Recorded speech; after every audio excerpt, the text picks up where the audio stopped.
Hello दोस्तों, सर्वप्रथम जो 2021 की यूपीपीसीएस मेंस में क्वालिफाई होने वाले सभी दोस्तों को बहुत बहुत शुभकामनाएं, बधाइयाँ। और अभी आपका जो इंटरव्यू होने वाला है, इंटरव्यू भी एक आपको पता है बहुत इम्पोर्टेंट पार्ट होता है, क्योंकि ये तो आप जानते हो कि मेंस आपका सिलेक्शन दिला सकता है, बट इंटरव्यू आपकी क्या करता है, रैंक डिसाइड करता है। और जो कि मैं आपके साथ कुछ इंटरव्यू की बेसिक चीज़ें शेयर करना चाहता हूँ, जो आपको थोड़ा सा ध्यान रखना है। मैंने यूपीएससी के 3 इंटरव्यू में से जो चीज़ सीखी है, वो उनसे जो सीखा है, क्या गलती हमने की, क्या चीज़ें हमने की। हालांकि नंबर ठीक आए, 179 आए थे मेरा आउट ऑफ 275 यूपीएससी, बट फिर भी हर बार आपसे गलतियाँ हो ही जाती है, हम जो हमारी पर्सनल से रिलेटेड होती है। तो मैं बेसिक चीज़ें आपके साथ शेयर करूँगा इसमें, जो आपको ध्यान रखनी है कि हमें इंटरव्यू के टाइम पे क्या चीज़ें हमारी तैयार होनी चाहिए, क्या हमें करना चाहिए। देखो, इंटरव्यू आपकी पर्सनैलिटी से रिलेटेड होता है, आपके व्यक्तित्व से रिलेटेड है। इंटरव्यू किससे रिलेटेड होता है? आपकी पर्सनैलिटी से। और पर्सनैलिटी एक ऐसी चीज़ है जिसे मैं बोल दूं आपसे कि आप इंटरव्यू में जाके डेवलप कर लेना, वो डेवलप नहीं होती। ये एक लॉन्ग टाइम प्रोसेस है जब पर्सनैलिटी डेवलप होती है। लेकिन अपनी जो रियल पर्सनैलिटी है उसी को इंटरव्यू में जाके प्रेजेंट करना है। यदि उसमें कोई डिफ़ॉल्ट है तो उसको छुपा लेना है, अदरवाइज कोशिश करें कि अपनी पर्सनैलिटी अच्छे से प्रेजेंट करें इंटरव्यू बोर्ड के सामने, क्योंकि सबसे बड़ी बात है कि आप अपने को किस तरीके से प्रेजेंट करते हो, that's important part in interview. तो इंटरव्यू के लिए सबसे पहली चीज़ तो आपको ध्यान रखना है कि आपको क्या नहीं करना है इंटरव्यू में। सबसे पहली चीज़ कि एक तो आपको झूठ नहीं बोलनी है। किसी भी स्थिति में आपको इंटरव्यू बोर्ड के सामने झूठ नहीं बोलनी, और अगर बोले तो उसका पता नहीं लगना चाहिए। ये बात ध्यान रखना। पहली बात तो कोशिश करना कि जहाँ तक संभव हो झूठ बोलने का कोई इशू ही ना हो, क्योंकि ध्यान रखना, आप यदि क्वेश्चनों का उत्तर नहीं दे रहे या किसी क्वेश्चन का आंसर नहीं दे पा रहे हैं, उसमें आपने सॉरी बोला है, कोई दिक्कत नहीं है।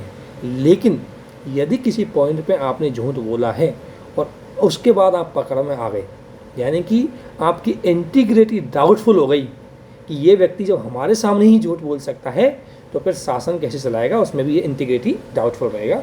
दैट्स वाई कोशिश करना कि या तो झूठ बिल्कुल ही ना बोले, और बोले तो उसका पता किसी भी सिचुएशन में नहीं लग पाना चाहिए।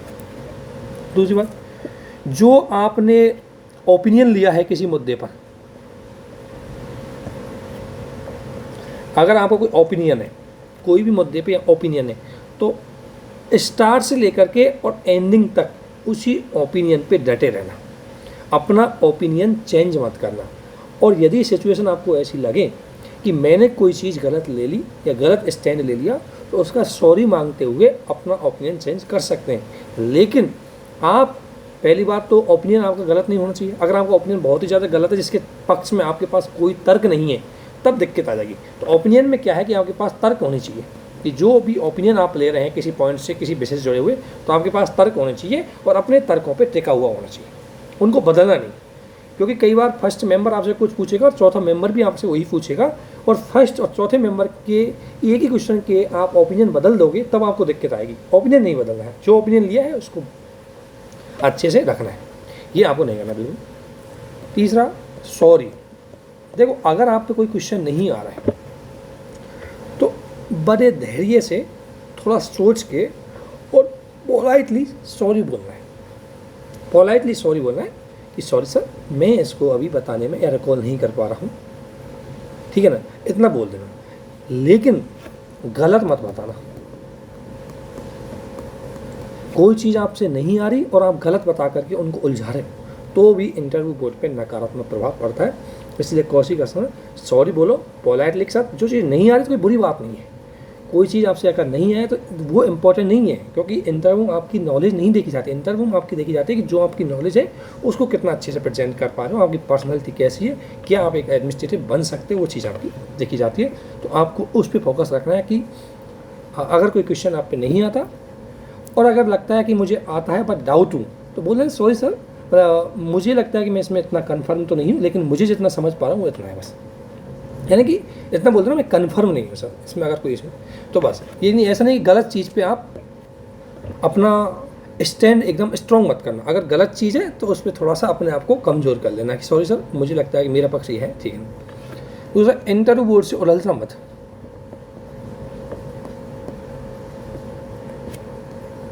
उलझना मत बिल्कुल।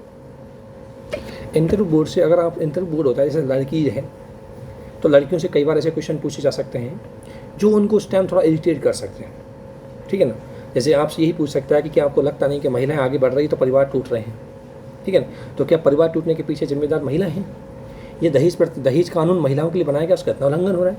या हो सकता है आप कोई रिलीजियस से बिलोंग करते हो, उसी रिलीजियस का कोई नेगेटिव पॉइंट डाल के आपके ऊपर डाल दिया जाए, तो उस टाइम आपको पेशेंस रखना है, धैर्य रखना है, वहाँ अपना आपा नहीं खोना है, किसी भी स्थिति में अपना गुस्सा नहीं होना है, धैर्य से अच्छे से तर्क के साथ उसको प्रेजेंट करना है। फॉर एग्जांपल, यदि मान लें किसी लड़की से पूछ लिया कि आप महिलाओं को जो अधिकार मिल रहे हैं कानून के माध्यम से, इतनी सुरक्षा मिल रही है, इससे लगता नहीं कि महिलाएं इसका मिसयूज कर रही हैं, तो आपको उत्तर देना है सर ये बात मैं ये पूरी तरह नकार नहीं सकती कि ये बात पूरी तरह गलत है। ये बात सही है कि कुछ परसेंटेज ऑफ महिलाएं इन अधिकारों का उल्लंघन कर रही है, परंतु ये कानून और अधिकार हमने जिनके लिए बनाए हैं वो आज भी उन अधिकारों को प्राप्त नहीं कर सकी। और 1% महिलाएं यदि मिसयूज कर भी लें तो हम उनके चक्कर में 99% महिलाओं के अधिकारों को नहीं छीन सकते। दैट्स वाई कि ठीक है इसमें कुछ इम्प्रूवमेंट करना चाहिए, कुछ सजेशन अपने बना लेना, कुछ ओपिनियन बना लेना, लेकिन आप अपने स्टैंड पे खड़ा रहें। तो मैंने एक जस्ट एग्जांपल दिया, पेशेंस के साथ आपको जवाब देना है, ठीक है। इंटरव्यू बोर्ड से उलझना नहीं। और यदि आपको लगता है कि इंटरव्यू बोर्ड आपका बहुत ही ज़्यादा लग रहा है कि आप उलझाने में लगा हुआ है और आपको लगता है कि फंस सकते हैं, तो उससे बच निकलना, सॉरी बोल के, ठीक है। और इसके अलावा कोई ऐसी बात जो इंटरव्यू बोर्ड आपसे उलझ जाता है कि नहीं मेरा ओपिनियन ये है, गलत बोल रहे हो आप, गलत बोल रहे हो, तो बोलना सर कि मुझे जहाँ तक मेरा ओपिनियन ये है मैं अपना इसमें पक्ष हो सकता हूँ, हो सकता है मेरा ओपिनियन भी गलत हो सकता है, इसमें कोई बुरी बात नहीं है। मतलब एक तरह स्टिक मत होना बहुत ही ज़्यादा। और यदि आपके ओपिनियन में लॉजिक है तो अच्छे से खड़े रहना, उससे पीछे मत हटना। ये चीज़ आपको ध्यान में रखनी, बेसिक सी चीज़ें जो इंटरव्यू के दौरान आपको ध्यान रखनी। ड्रेसिंग सेंस, आपको एक ड्रेसिंग की अगर बात करें तो अच्छे से आपको ड्रेसिंग नॉर्मली जो फॉर्मल ऑफिसर के रूप में जो ड्रेसिंग होती है वो भी, जो भी कोई गर्मियों में जो भी आप पहनना चाहते हैं, टाई पहन जाना, शर्ट पहन जाना, जो भी चीज़ है वो आप पहन के जा सकते हो, कोई दिक्कत नहीं है ना। और जो भी एंट्री वो वाला है वो ज़्यादा इंपॉर्टेंट नहीं रखता कि क्या एंट्री है, बट कोशिश करना है कि आपकी एंट्री डिसेंट हो, अच्छे से हो और आप अच्छे से उनके सामने प्रेजेंट कर सकें। यानी कि आपकी पर्सनैलिटी देख कर ही लग जाए कि ये बंदे में दम है।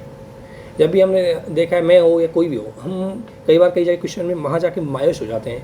मायूस होने के बाद अपने आप को थोड़ा सा लाइन में लेके आ जाओ। ये नहीं कि मायूस होकर के हम गलत, नर्वस होकर के हम उल्टे सुलटे आंसर दे रहे हैं, अपना कॉन्फिडेंस बहुत ज़्यादा लॉस कर रहे हैं, तो वो थोड़ा नेगेटिव इम्पैक्ट डालता है, ठीक है ना। ये चीज़ थोड़ा सा ध्यान रखना। इसके अलावा आपको पढ़ना क्या है, देखो पढ़ना तो है कि सबसे बेस्ट इन्फॉर्मेशन है कि आप डेफ अच्छे से पढ़ लेना, अपना डेफ जो भी चीज़ डेफ में दी है कि आपका नाम का मतलब क्या है, आप कहाँ से बिलोंग करते हो, आपकी हॉबी है, हॉबी क्या है, आपका ऑप्शनल सब्जेक्ट क्या है, आप किस डिस्ट्रिक्ट से बिलोंग करते हो, आप किस स्टेट से बिलोंग करते हो, उस स्टेट में, उस डिस्ट्रिक्ट में, उस जगह पर होने वाली जो भी घटना है, चाहे पॉलिटिकल या सोशल घटनाएं हो रही हो, उन घटनाओं पे अपना ओपिनियन डेवलप कर लेना, ठीक है। और एक चीज़ और, स्टेट PCS या UP PCS में क्वेश्चनों का जो लेवल है वो फैक्चुअल काफ़ी रहता है, इसलिए कोशिश करना कि अपने सब्जेक्ट पे थोड़ी सी कमांड बना लें, फैक्चुअलिटी के आधार पे भी। GS पे भी थोड़ा सा एक बार रिवीजन मान लें अच्छे से, जो पढ़ा है उसको थोड़ा सा बेसिक क्वेश्चन से, क्योंकि वह क्वेश्चन आएगा वो बहुत ज़्यादा फैक्चुअल नहीं है, वो ओपिनियन बेस पे आ सकता है, आपके ओपिनियन पूछ सकता है, आप वो सिचुएशन दे सकता है, तो थोड़ा सा अपना ओपिनियन अच्छे से बना के रखना हर सब्जेक्ट में। जो भी करंट की घटनाएँ हो रही है, जो भी करंट की घटना है, रिलीजियस फैक्टर बहुत ज़्यादा चल रहा है इस टाइम, तो आपको ध्यान रखना रिलीजियस फैक्टर नहीं, आपको वहाँ अपने एडमिनिस्ट्रेटिव थॉट को बताना है कि कुछ संकीर्ण, मतलब अगर आपसे पूछ लिया जाए कि क्या आपको लगता नहीं, एक क्वेश्चन जैसे पूछ लिया जाए कि अभी जो घटनाएं हो रही है तो क्या आपको लगता नहीं कि भारत में इंटॉलरेंस, असहिष्णुता बढ़ गई, इंटॉलरेंस बढ़ रही है और क्या इसके लिए सरकार जिम्मेदार है। ऐसे क्वेश्चन भी आपसे आ सकते हैं कि क्या लगता नहीं कि वर्तमान में प्रेजेंट गवर्नमेंट है, क्या उसकी सिचुएशन को देखते हुए लगता नहीं कि कहीं जो रिलीजियस जो इशू है उसको आगे बढ़ा रही है, जिससे धार्मिक असहिष्णुता है वो बढ़ रही है, उसकी घटनाएं हो सकता है वो आपको एग्जांपल भी दे दे, कितने एग्जांपल हुए, ये हुए। ऐसे चीज़ों पे देखो, ये बात नहीं ऐसी चीज़ों पे भी अपना फैक्ट आपको स्टैंड। तो जैसे ही आपके समक्ष ऐसा क्वेश्चन आए तो थोड़ा धैर्य से सोचते हुए उसका आंसर, हालांकि ऐसे ओपिनियन हम अभी बना लेना एग्जाम जाने से पहले, क्योंकि ये चीज़ें पहले हर टॉपिक के ध्यान रखना, हर टॉपिक पे अपना ओपिनियन बना लेना, उसका फैक्ट बना लेना और अपना स्टैंड बना लेना।